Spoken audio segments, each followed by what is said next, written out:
Neighbour Day coming up at the end of March, that this is an opportunity as Australia moves out of COVID and into a re-emergence of face-to-face gatherings and things like that. It gives us a real opportunity to celebrate community, to celebrate being together, and also to reflect on the strength that we've all drawn from our neighbours in our communities over the last number of years as we've been going through these very challenging times with a whole range of things impacting the way we are, impacting our mental well-being, and the importance of communities in supporting us through that. One of the things we noticed over the last few years is that there's much more to being a neighbour than one day a year.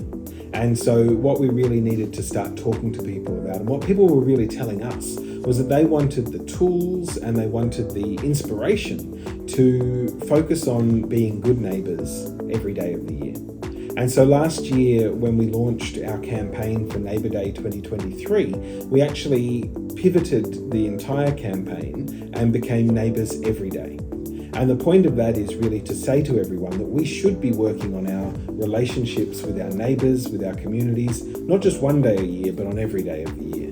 And so that's where Neighbours Everyday was born. Sure, well, I think it's really about working from the grassroots. They can be really little things. And a lot of the activities, a lot of the tools that we give people through our website are designed to inspire people to take small actions. Because we know that by conducting small, sustainable actions, we actually build organically over time the types of relationships that we then come to rely on later on. So we don't ask people to do great grand gestures every day of the year, but instead to do the small things. Say good day to your neighbour, wave over the fence, help your neighbour when they're getting their shopping out of the car if they've got a few too many bags, or if they need the bins brought in on rubbish day. Little things like that can actually go a huge way to building the sorts of relationships that we want to see everyone in Australia enjoying. Because we know through those connections and through that work that we do together, that's how we create a sense of belonging in our communities. And that's really our key theme this year.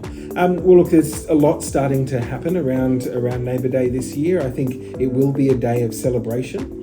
And we're starting to see local councils get involved and tell us that they're planning events, they're planning barbecues, they're planning street get-togethers for communities. But we know that a lot of it's happening at that one-on-one street level or the neighbourhood level, where people are starting to think about whether they bring everyone together for a barbecue or for a game of street cricket or anything. And those are the things we love to see, because they're really happening at that grassroots level. Yeah, I think, Steve, one of the things that we've noticed over the last few years is that the concept of who a neighbour is actually a lot broader than just the people who live next door or who live in our apartment complex. Neighbours are communities, and when we started looking at this concept of what it means to belong, we realised that belonging can mean belonging to a community organisation, belonging in a street, belonging in a suburb, or even belonging with a group online and things like that. And that it's these sorts of groups, whether they are physical or online or anything else, where we can draw a whole lot of our support from when we need it and give support to others who need it. And so this year we've really, as we relaunch the campaign, we've asked people to think, what does neighbour mean to you? Who are the neighbours that you turn to when you need help, or who turn to you? And I think that's really got people thinking about a much broader concept of where we get the support we need and how we get it. We would love that. I think a lot of the tools that we talk about and the resources that we have, they're not place-based, they're not specific to one country or another, they're really universal. And that's because they talk to what it is to be human. We want to connect, we want to feel like we belong. And it doesn't matter what country you live in or what language you speak, the tools and the ideas that we're sharing with people are really designed to create that belonging.